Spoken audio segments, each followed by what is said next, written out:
Mobile पड़ने वाला है तो मोटी पहले से ही गोबर गिर के शुरू कर दिया है। तो ये हमारा भाई जो है ये बहुत ही ज़्यादा खतरनाक चल रहा है,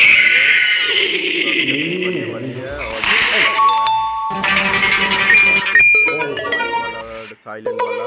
तो मोटू फिर से वापस से लग गया है जो चपेट करने के लिए काफ़ी है। तो हमारा भाई जो है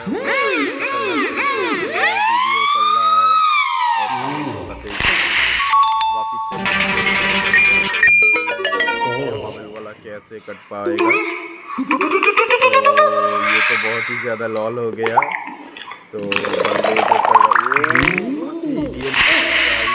मोटू से आप देखते हैं मोटू क्या करता है। अरे ये क्या हो रहा है भाई, ये तो कुछ भी नहीं है गाइस, कतई लॉल लॉल गाइस।